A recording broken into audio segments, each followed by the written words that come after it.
Welcome to the Baltimore Impact State of Vaccination event. Today's event is the final in a three-part series of events that is showcasing the impact that Baltimore City organizations have had on combating COVID misinformation and encouraging vaccination among residents. We hope that you enjoy today's event. Baltimore, this is our shot. Hello, everyone, and welcome to the latest Baltimore State of Vaccination event. I'm Danielle Terrain, and I'm the director of OSI Baltimore. Really excited to join you guys today. The COVID pandemic, as we all know, continues to present really enormous challenges to the Baltimore community. As we start today, we hope that you and your family are staying safe, and we want you to know that we are all in this together. In this program, we're going to give a little status update on the Baltimore Equitable Vaccination Initiative. We're also going to share latest information from public health experts, talk about how we all can stay physically and mentally healthy, of course, as we all learn to live with COVID. OSI Baltimore launched the Baltimore Equitable Vaccination Initiative, or what we call BEVI, in June of 2021 as a part of the Rockefeller Foundation's Equity First Vaccination Initiative. The purpose of the initiative is to reduce racial disparities in vaccine distribution in 5 U.S. cities, which include Baltimore. OSI Baltimore anchored the Baltimore work, collaborating with key partners, including the Baltimore City Health Department, Baltimore Core, Black Girls Vote, and many others, in directing nearly $2 million to local grassroots organizations that are doing things like community engagement, vaccine delivery, public communications, and advocacy work. We still have a lot of work to do, guys, but we have made some really incredible progress. Since June, BEVI partners have held nearly 600 vaccine-related events, provided transportation, registration, childcare, and other assistance to get people vaccinated more than 53,000 times. And we've directly administered more than 6,000 COVID-19 vaccines to some of Baltimore's most vulnerable communities and populations. In addition, BEVI partners have made almost 4 million connections with community members through campaigns and information sessions. Working with the Baltimore City Health Department, we established what is called bemorevax.org, a website and set of social media channels that are designed to get good and reliable and engaging information about vaccines out to Baltimore communities. And we also launched the How I Knew video series, in which Baltimore residents had an opportunity to actually tell their stories about deciding to get vaccinated. And while COVID is still very much with us, the work has really paid off. Racial disparities in vaccine distribution have dropped significantly in Baltimore, and our city has fared much better than cities of similar size and demographics in terms of COVID cases, hospitalizations, and deaths. In fact, Pew Trust recently published a story called How Baltimore Escaped the Worst of COVID-19, which cited OSI Baltimore and the Rockefeller Foundation's partnership with the city as a key factor. We are so grateful to all of our community-based partners, and especially to the Rockefeller Foundation for investing in this essential and timely work, and for tapping OSI Baltimore as a local anchor. Again, guys, stay safe, stay healthy, and remember that we are all in this together.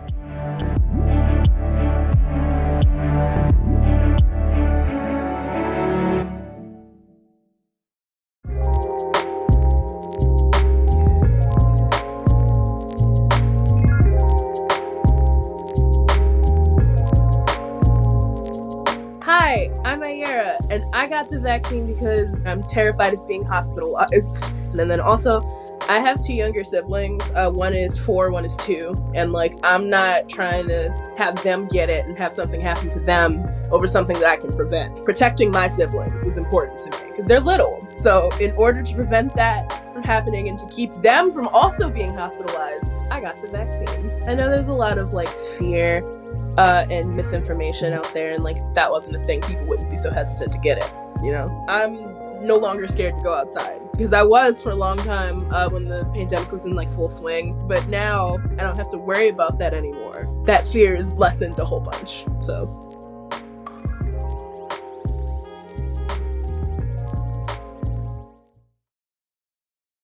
It is an honor to join you all again since the first event in July. I want to start by saying thank you again, and again to all of our committed partners here for letting us join you in this fight against the pandemic in Baltimore. We at the Foundation have learned so much from this collective since it started last year. Since the vaccine started rolling out last year, too many communities have faced unfair challenges in getting the supplies, access, information, and data that they need to keep themselves and their families safe. And most of those challenges have been rooted in long history, long-standing injustices. But the partners represented here, right here in Charm City, the Baltimore Vaccination Initiative has been fighting those challenges with hope, with insight into what communities have really needed and who those communities really are.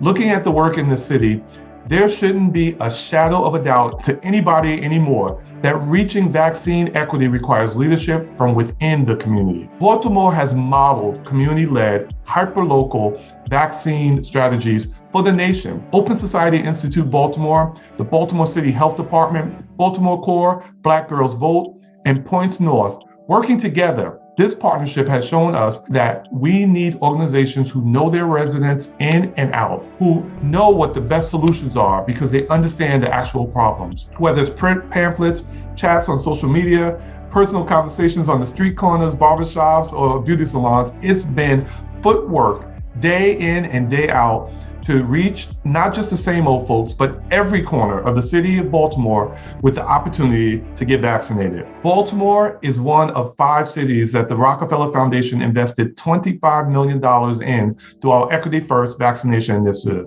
along with Chicago, Houston, Newark, and Oakland. The goal of this investment in cities and community-based organizations was to reduce racial and ethnic disparities in COVID-19 vaccination rates. We know that there's historically been public health disparities from an equity perspective, from a racial perspective. We wanted to make a difference, and I'm so excited about the difference that each and every one of you have made, particularly in the leadership role that Baltimore has played. And to help get there, this network last year helped over 2,300 vaccine-related events, provided assistance to get people vaccinated over 69,000 times, and made, are you ready for this? 4.5 million contacts with people through online and offline communications, and delivered more than 28,000 vaccine doses to those who needed it most. And that's just a taste of the work. The numbers are just a flavor of what it means for lives to be changed through a real in-person interaction with a trusted local person. Our country needs more of the community-led, hyperlocal work that the Baltimore Vaccination Initiative has led here. This is how we can reach equity in COVID-19 vaccinations, but more importantly, this is how we can reach equity in our overall national public health system. So again, on behalf of the entire foundation, I want to thank OSI Baltimore, Baltimore City Health Department, Baltimore Core, Black Girls Vote, and Points North for letting us join in this effort. Thank you.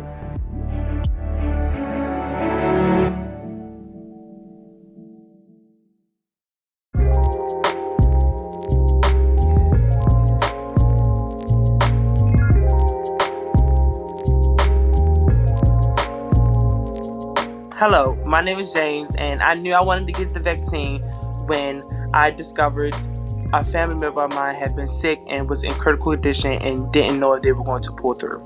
I had to just make sure that I was taken care of mentally and physically about going around like the city, going to get things that I need. And I also had to make sure like my people, like my parents or like my siblings were like good. So I encouraged myself to get the vaccine. I also encouraged them to get the vaccine. It affected my life in a positive way by me being able to still go out in the world and enjoy myself.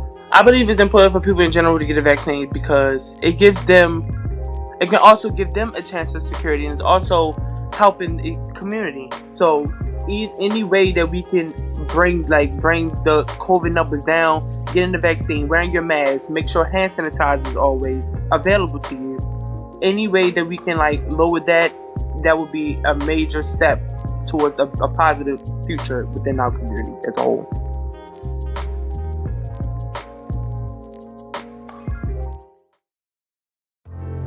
Baltimore Heroes, honoring some of the many grassroots, community-based organizations who faithfully serve the residents of Baltimore City before, during, and after the COVID pandemic.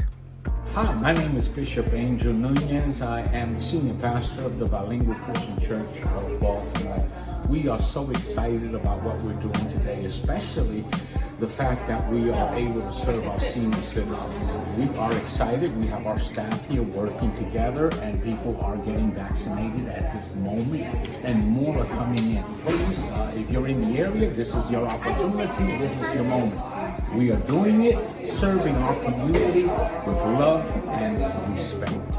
The need in the Latino community, in particular, the language barrier, the fear, the misinformation was critical. We could not just sit by and do absolutely nothing. We had to respond to the crisis that we were facing, and so we embark in not only citywide, but really across the entire country, trying to get our communities vaccinated. We've reached over 6,000 Hispanic families, feeding them, providing information, education, and walking them through the whole process. Our church is very, very active, also teaching the children about different things that they need to learn to protect themselves. We were the first to do COVID-19 testing, and then we did the vaccine and providing the information. We did a number of recordings with the governor's office. We did one in Spanish, we did one in English. The Spanish one generated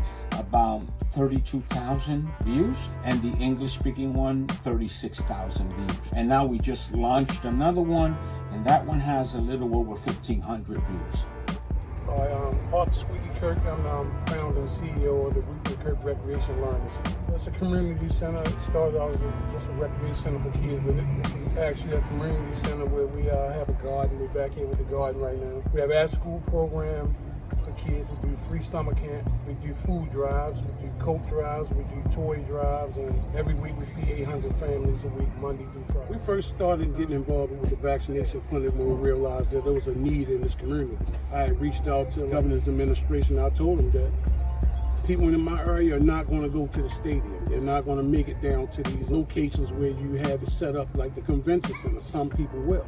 So I was saying, like, I got to bring it closer to the communities. A lot of things that we have done here, we try to bring it close to them because I know that they're not going to leave this community to go get it done. So we've been able to make a lot of things happen. Like we have our clinics right there in the basketball court. It's been beneficial. I know my people, and I know that if you say that they got to go to the stadium to get it done, they thinking about how many people there, whatever, and they saying, why you can't bring it here? So I said, all right, I'm going to bring it here to you to give you no excuse. So that's what we did. We try to get it as close as possible. You know, we doing the same thing here at the center that they do down at the stadium. We just trying to make sure we take care of this community and give them no excuse for not having it done. I'm the executive director here at the Men and Family Center, and my name is Leon. It's been my honor to work in this community for 22 years now, providing services to those that need it the most. Most of the men that came to us initially were men that had children, and our mission was to get them more involved with their children. We did it so well that the women started coming to us, and we changed the name from the Men's Center to the Men and Family Center, where we provided holistic services to not just the men, but women and children alike. And we felt that we could make a better impact. We have different organizations that are part of it, understanding the importance of the vaccine and saving our lives. You know, we felt that we needed to be a player in this game.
Hey, my name is Michelle, and I knew I wanted to get the vaccine because I wanted to get out of quarantine. I don't regret getting the vaccine at all. I think it was one of the best decisions that I made. I can, still eat with my friends. I can, go to the park and, not feel like I need to wear my mask. And even if I'm going to class, it's so nice to not be behind a screen. So I really like that. If you've ever gone to a public or even a lot of private schools, you've probably gotten so many vaccinations, especially when you were a young baby. This isn't anything new. The vaccine just makes your system a little smarter so that if you ever do get COVID, it knows how to fight it. So I definitely hope that you reconsider it if you haven't gotten your vaccine.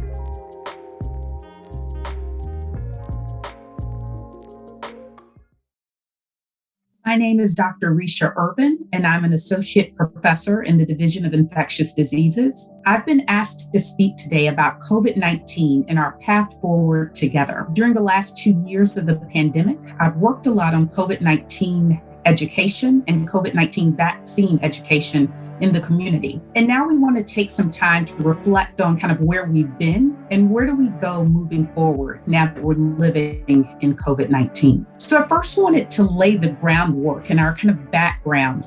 We all know that, COVID-19 really emerged in late 2019 as a new coronavirus, something that we had never experienced before. And it spread quickly across the world and led to kind of massive shutdowns in the US by March of 2020. Now, those shutdowns were to help stop and slow the spread of COVID-19, but to also give us time to learn more about this new coronavirus. At this point, we've had several waves of infection, which have occurred over the course of these 2 years, and we've had over 800,000 deaths in the US and over 12,000 confirmed deaths in Maryland. And I do think we have to take a moment to think about the impact that's had on our community in terms of stress and depression and anxiety overall as well. So it's not just the physical aspect of COVID-19, but also the mental health aspects that COVID has had on our communities. And then currently, we're in a COVID-19 surge, which has again stressed our hospital system caused by the Omicron variant. So as we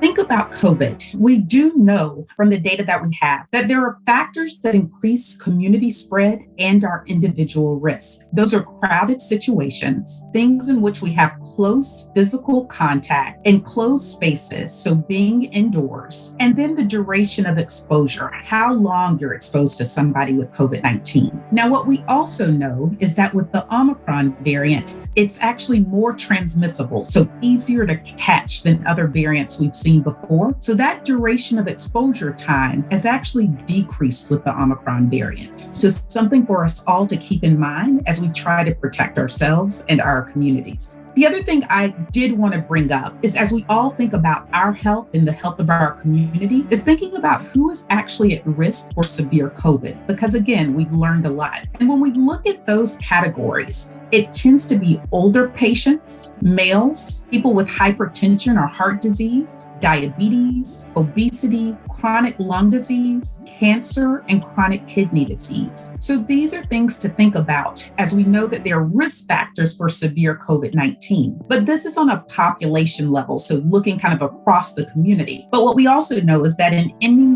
one person, we can't predict what COVID-19 will do. So again, underscores the importance of protecting ourselves and our community and trying to stop the spread of COVID-19. And we actually have ways to do that. Now, I talked about those aspects that were risk factors for severe COVID-19 disease, but I also wanted to talk about the disproportionate impact that COVID has had on minority communities. Healthy People 2020 defines a health disparity as a particular type of health difference that is closely linked to social, economic, or environmental disadvantage. Health disparities adversely affect groups of people who have systematically experienced greater obstacles to health. And one of those groupings is kind of race and ethnicity. And so I'm going to talk a little bit about this.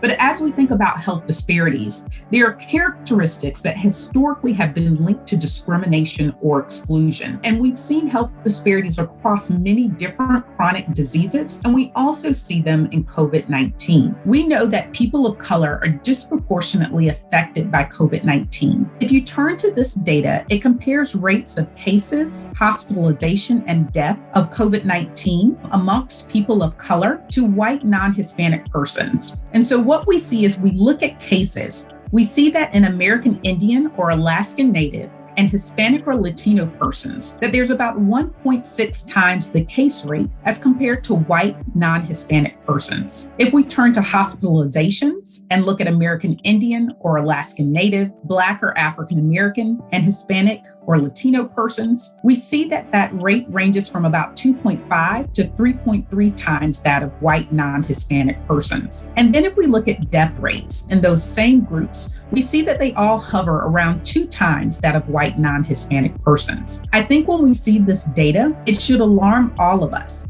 and it should make us think about what is the root cause of this and what we can do to improve health equity and make sure everyone has access to the care that they need so that we don't see this disproportionate impact of COVID-19. So when we talk about kind of the physical aspects of COVID and the illness and sickness, we do know that we can slow the spread of COVID-19 together. And there are ways to do that. So we know that wearing a mask properly that fits over the nose and mouth with a proper seal can help respiratory particles from coming out and help prevent respiratory particles from coming in. So slowing the spread and that transmission of those respiratory particles. We know that social distancing helps, washing our hands, cleaning and disinfecting. But the biggest tool that we have in our arsenal are vaccines. And that's really the way that we build community level immunity to COVID-19 and that we learn to live with COVID, where we're not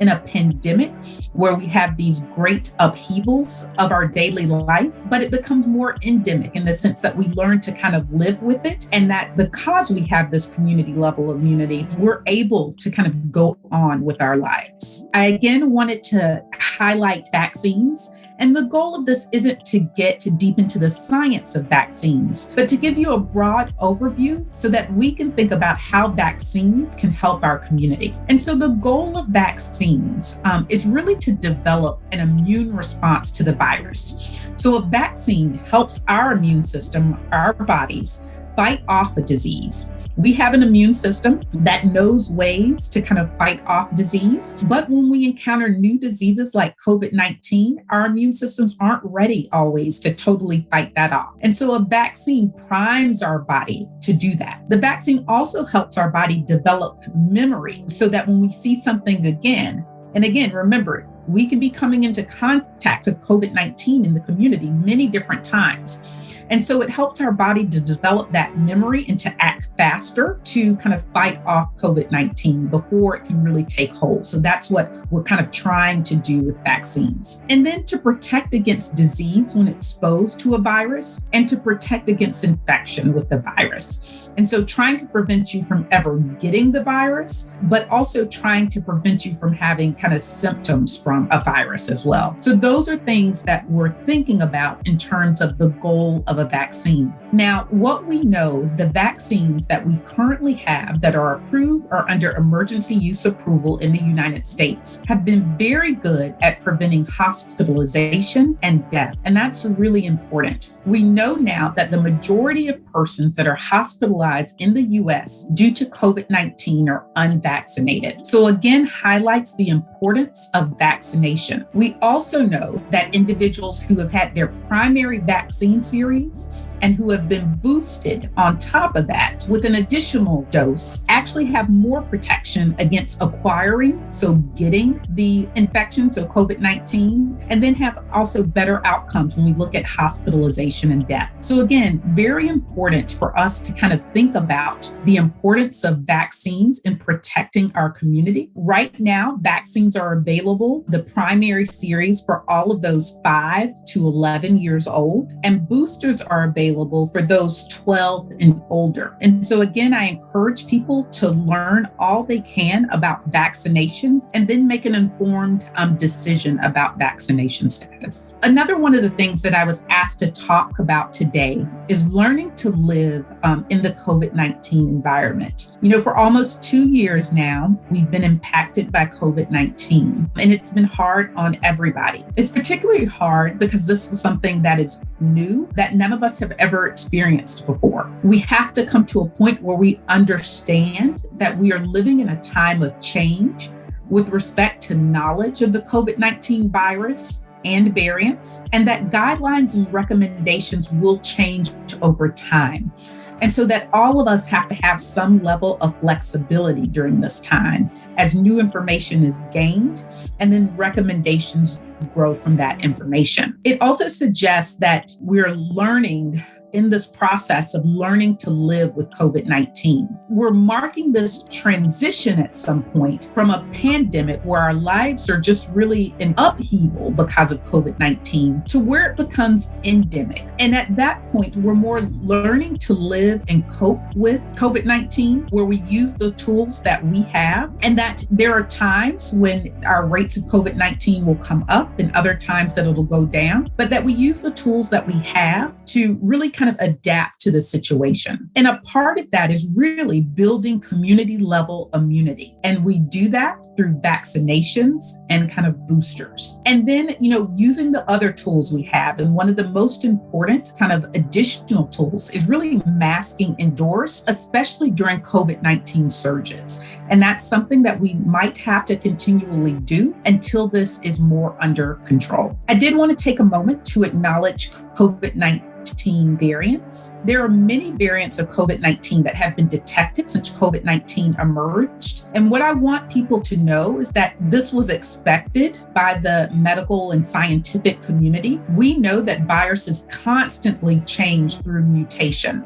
So they try to get around the defense mechanisms that we built up, and that new variants appear over time. So it's really something that's expected and was expected in COVID-19. Oftentimes, as these new variants emerge, they spread more easily, which may lead to more cases of COVID-19. And we've definitely seen that with the Omicron variant. And these increased cases can further strain our healthcare systems. And that's what we're seeing right now with the Omicron variant, in the sense that more people are testing positive, and the sheer numbers of people testing positive is leading to an uptick in the hospitalizations that we see across the country. What we do not know when variants initially emerge is how widely the new variants have spread. And so it often takes weeks or months to gather that information. Now what we know is that Omicron spread rapidly across the world and has overtaken Delta in the US very quickly and has become the predominant variant that we see. When new variants emerge, we also don't know how the disease caused by the new variants differs from the currently circulating virus. And so again, we have to wait and get that data and then make recommendations from that. As you may have seen in the news, that data so far from across the world and in the US suggests that Omicron is less aggressive than some of the other forms of variants that we've seen before when we talk about hospitalization and death. However, again, we can never say in one person how Omicron or any other variant will do in that one person and what consequences we will see. The other thing to note that even if Omicron isn't as deadly as other variants that we've seen, we do know is that people are still being hospitalized and that people are unfortunately still dying. And then what we often don't know when variants initially emerge is how these variants affect existing therapies and vaccines. And so again, that's data that comes in and that we synthesize and then report out. Many times there are frustrations about changing data. As we see new variants, guidance will change because the information that we receive will change. And that's also led to the importance of boosters at this point, as we know that people that have been boosted, in addition to their primary vaccine series, have better outcomes when we talk about COVID-19. So finally, I want us to think about some important things to take away. Most important, importantly, I want to assure everyone that we will get through this. We have the tools to live with COVID-19. And we've learned a lot over these last 2 years. And now it's about using those tools to help us live successfully with COVID-19. As variants emerge, we must not panic, but use our tools to really mitigate or decrease community risk of COVID-19 spread. And there are things that we can do, such as indoor masking. It's an important tool with the Omicron variant, and we may have to use masking at different times as we see COVID-19 surges. Another tool that we have is vaccination and boosters. And we can build community immunity through COVID-19 together through those vaccinations and boosters. And I encourage everyone to continue to spend time to get educated about COVID-19 vaccines so that you can make an informed decisions about COVID-19 vaccinations. And then finally, we must take care of our mental and physical health during these times and each other. COVID-19 has had an impact on all of us. I talked about it earlier in terms of the mental health impacts and also the physical aspects of COVID-19. So I think it's very important that we all think about our own mental and physical health and that of our community, our families, our children, and all work together as we learn to live and really adapt to COVID-19. I just want to thank those that I collaborate with, the Johns Hopkins Center for Immunization Research and the Division of Infectious Diseases at Johns Hopkins, and just very excited to be a part of this state of vaccination. Thank you so much.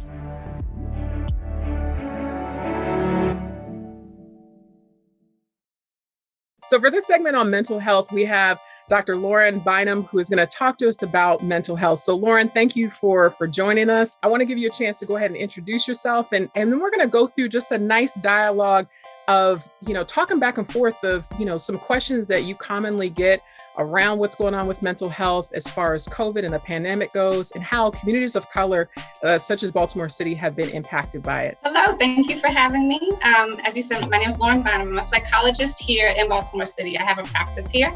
I see clients and I have colleagues, and everyone is going through it here in Baltimore City related to COVID. Absolutely. Yeah. And we know that in our communities that, mental health is one of those things where it's still like, we don't know, we don't necessarily feel comfortable about it. So can you talk to us about what's going on really with within the mental health space, and some concerns that are maybe happening broadly as well as locally that are repercussions of the pandemic?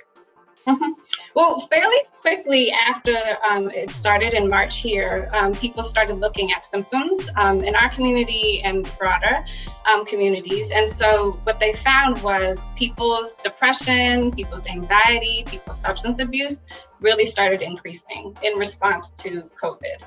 I brought a slide here so you can see it on the screen. If you look, this is within the past week, a month into COVID. More than half of the people were experiencing anxiety and or depression. And then if the next section of that chart, you can see that over 80% of people were experiencing distress. This was extremely stressful. We had no idea what was happening. We were scared for our safety. We were scared for our families, our children, our resources, to food, to transportation. It was a nightmare. And I think people were hopeful that this was going to end relatively soon, but it just kept going and we didn't know what was going to happen. So it's been really challenging. My clients have said it's really challenging to have to continually adapt to what is happening when it keeps changing, and I think that we keep finding ways to cope with this, strategies to sort of get our life together, and then the rules change and another variant comes along and, your worker says you can work from home, and then your employer says, no, you have to come in, and then schools are virtual. They're not so I think it's been so destabilizing. And so people are experiencing symptoms in relationship to that.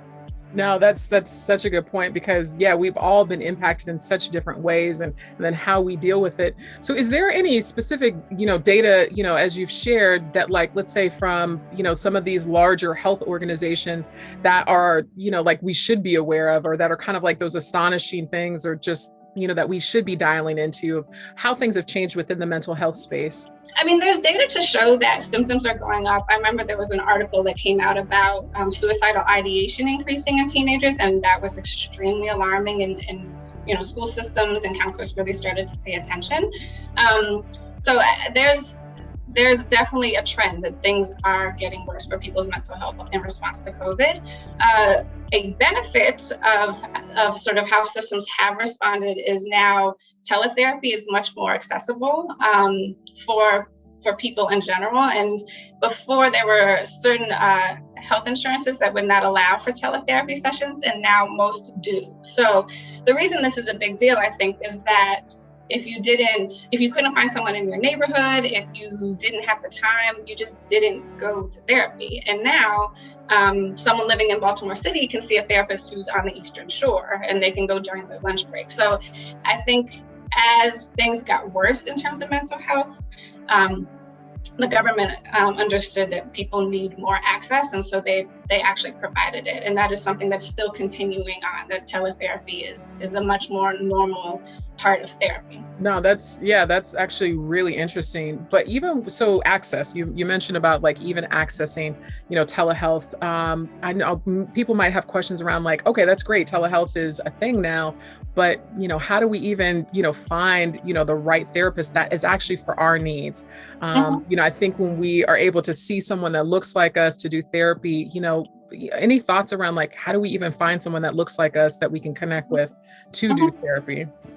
So usually I send people, when I get referrals, and I don't have space, I'm sorry, but usually when I get referrals, I do tell people to contact their insurance company initially just to see who's available and who takes their insurance, because insurance is complicated and paying for therapy can be really expensive. So I always tell people to make sure that their insurance is part of the equation. But there are a lot of websites that help you search for therapists. So there's Psychology Today. There's another website called Therapy for Black Girls. There's NAMIBaltimore.com. So these are ways to get linked into resources and therapists that may fit you. And I call them sort of the dating apps of therapy. So when you go, you can search by location, you can search by your insurance, and each therapist has a picture and then sort of a blurb about what they're about, what they specialize in, what their approaches. And then I think you can get a good feel for, at least initially, like, is this someone who could possibly understand me? I always think it's very important that you feel comfortable with your therapist, and it's okay to shop therapists. They shouldn't be offended. Our feelings really don't matter in the situation. You should feel comfortable with your therapist. And I know that sometimes that can take a little bit of time. The relationship can take time, but don't ever feel guilty for like having a session and being like, nope, that person's not for me. I want to see someone else, and continuing to look for someone who really fits for you or for your child. Yeah, that's a really good point, considering that, like, if we got to be honest, like within Black and Brown communities, a lot, the healthcare industry has not been our friend. So, being able to push back when we know that it's not quite the right fit, that's really empowering to know that and hear. Yeah, find somebody that actually resonates with you. Great. No, this is really good information. So I'm also curious, like, what people may be experiencing kind of like themselves. So, in your practice, maybe what are some of the most common feelings and things that they've been experiencing kind of during this global pandemic time? Have you seen an increase in something specifically, or just, what people may not even realize is, depression or anxiety, but that are coming out in certain symptoms? I think COVID exacerbated already existing symptoms. So if someone was seeing me already with depression or anxiety or trauma, they saw that their symptoms got worse. And I also think that people were experiencing trauma re-triggered in a certain way, but not in a very linear way. So it was like confusing, like they felt traumatized, but they weren't really sure why. And so we would have to sort of talk more about that. And I do think that's happening sort of in the greater population as well. But most people are talking about, feeling sad, feeling anxious, feeling worried, feeling despair, feeling hopeless, feeling helpless, feeling confused. I think also like the extremes of that, they kind of swing back to feeling numb, just like not caring, not feeling like you have the energy to care. I think people are also experiencing a lot of physical symptoms that they don't necessarily associate with mental health. So like headaches, stomach aches, random aches and pains. Other physical issues are sleeping a lot, not wanting to get out of bed, or having a really hard time falling asleep because you're just like up, dreading, anxiety. Like it's just, you cannot like settle your body down. Some people are just eating more than they used to. I really think everyone gained some weight during COVID, myself included. Or just not eating at all, like just having no appetite. And again, like I mentioned with substance abuse, I think people are drinking more, people are probably smoking more. We're looking to anything that will make us feel better, whether it's healthy or not. And I don't knock anyone who comes into my office trying to make themselves feel better. We're just trying to figure out what are the healthiest ways for people to feel better. But those are some of the ways that you should be paying attention to yourself to say like, this doesn't feel good. This isn't normal. I don't have to accept this as normal, even though there's a pandemic. There are ways to feel better in the midst of all of this. Yeah, excellent point. I think we've kind of come into this pandemic or gone through it as this is what the new normal is. And I think to your point around the symptoms that people might be experiencing that don't necessarily realize that it doesn't have to be your new normal. So, okay. So, kind of talking down that line of, okay, we've got these symptoms, or I've started to recognize like, wow, that sounds like me. Like there was definitely some things that you said that I was like, that's me, it's me. How, in terms of tips with coping, like, so, what do you recommend, or just techniques or tips with regards to like things that have always been our normal? How do we cope with what we're currently experiencing? Well, so I'm biased, but I'm going to tell everyone that they should go to psychotherapy right now, today, in all of society. I think all of us could use therapy, myself included, like all of us could use therapy.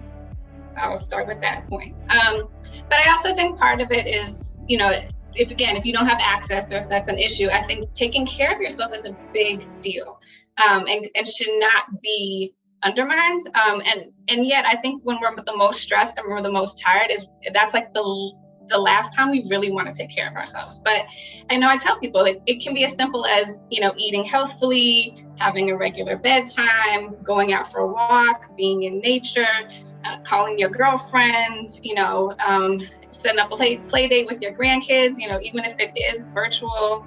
And I also think sometimes it's self-care that we really don't want to do. So maybe it's the exercising, maybe it's making sure all your financial bills are in order. Maybe it's not taking that extra drink at the end of the night and taking your butt to bed. I think it's a hard sell to take care of yourself when it's stuff you don't want to do. So I think it's important to pay attention to the stuff you do want to do, but it's also paying attention to the stuff that you don't really want to do.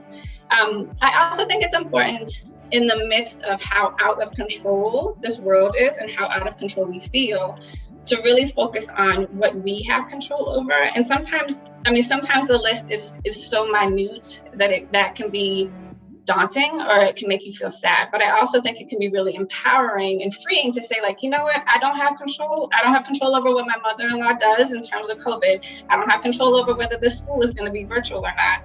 These are things I don't have control over. I have control over how I speak and how I treat myself. I have control over, whether I'm taking care of myself. I have control, really just focusing on this is what I have control over. And this is today, this is all I'm going to focus on, because the other stuff is just going to drive me nuts. The other thing that I talk to my clients about is something called mindfulness. So it's basically the practice of focusing on this present moment right now. So I think a lot of what's happening, understandably so, in terms of mental health issues, is people are focusing a lot on what happened, the past, like our mistakes, our negative experiences, or they are anxious and depressed about what's going to happen in the future. And so being in the present is really, really difficult. And so some of the techniques that we talk about is something called, I love this, single tasking. I suck at this. I hope I'm allowed to say suck. I'm really bad at this. I think most people have to be good in life at multitasking. So single tasking, though, is actually really good for our mental health. It's literally like I'm chopping the carrots right now. I'm talking to my girlfriend on the phone, and I'm not also vacuuming the floor. So it's really just doing one thing in the present moment at a time. Other mindfulness techniques are practicing gratitude. Some people keep journals for this, and it's really helpful for them to sort of see over the course of time what they are grateful for and what the positive things they have in their life. Deep breathing for some people have talked about box breathing. That can be grounding for people. So like really paying attention to where you keep your tension and where you can sort of make yourself feel more relaxed is also helpful. And then there's also something where you really pay attention to your 5 senses. And people do this like when sometimes they do it while they're eating, they do it like, while they're sort of sitting in their living room. But I wanted to try to do it with Eugene. Is that okay? Yes, absolutely. Let's go. Okay, so this is no pressure. You're just gonna sit comfortably and put your feet on the ground. And the people at home, you're gonna do the same thing. Do what makes you feel comfortable. If something makes you feel uncomfortable, I don't want you to do it. But you're simply going to work through your 5 senses and simply pay attention. And thoughts may come in and out of your head, but you're simply going to pay attention using your senses. So the first one is sight. I just want you to pay attention to what you are looking at. Is it colorful? Is the light hitting it a certain way? Are there lots of things in the background? Just sort of taking in and observing what you see. The next one is sound. So what do you hear? You hear the sound of my voice. Maybe there's music playing in the background. Maybe there's neighborhood kids outside. Maybe the dishwasher's running, but just paying attention to sound. Touch. So what are you sitting on? Is it hard? Is it soft? The sweater you're wearing, is it soft? Is it kind of scratchy? How does it feel to you? Taste. What are you tasting? Did you just drink some tea? Is your mouth a little stale because you hadn't had a bite to eat in a couple of hours? Are you chewing gum? So really paying attention to what is your mouth tasting. And then the last one is smell. So what do you smell right now? Is it the candle that you have burning in your room? Is it there's soap, someone's washing dishes in the other room and you can smell the soap? Are you wearing perfume? But really paying attention to what you're smelling. And so the purpose of this exercise is while you're paying attention to all of your senses, it's really hard for your brain to go to what happened or what will happen. And this is something you can do anywhere at any time. A stressful board meeting, you get to sort of zone out for like 30 seconds and sort of check in with what you're observing. And so I like this because anyone can do it anywhere at any time, and it's very grounding, and it helps you kind of relax and focus on what you are immediately experiencing. That was good. That was good because I'm very much so that tactile learner. So being able to as soon as you said, I'm thinking oh, okay. Yeah, that coffee is sitting right here. It's time to drink some water. But yeah, I think being dialed into those things, it was very, very grounding. So this is exciting. Dr. Bynum, we are so happy that you were able to join us today for this, and then to give us something to actually as a takeaway for just moving forward in the moments that we're feeling, anxious or just not quite what our normal had been, that, we're at this place where, these techniques will definitely, hopefully serve us, even well moving forward. So thank you so much for your time and being with us today. Thank you for having me. I had a total blast.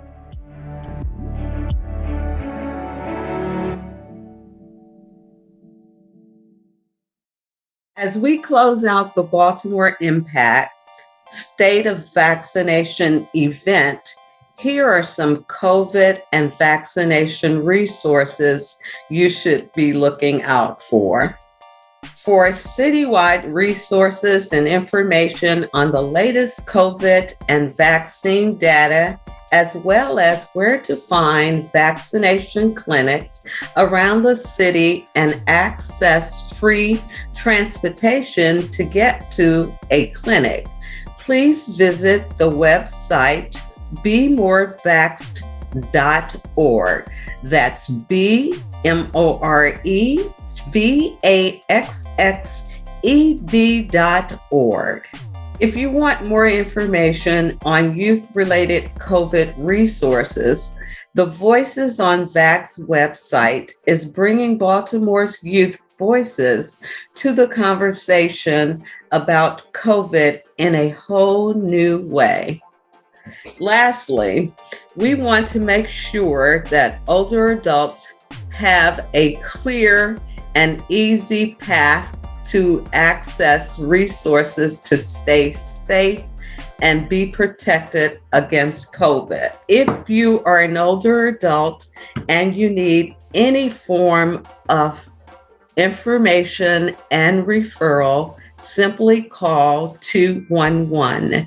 If you need to schedule a COVID shot or a ride, call 211. And for Wellness Check Daily, call 1-866-502-4325, but you must register for this service. Thank you. As we close out today's event, we truly appreciate all who have tuned in to hear about the impact that is being made around Baltimore City. Thank you to the individuals and organizations that are daily combating COVID misinformation and providing residents with resources to access COVID vaccinations. Once again, thank you for joining the Baltimore Impact State of Vaccination event. Be safe and stay well.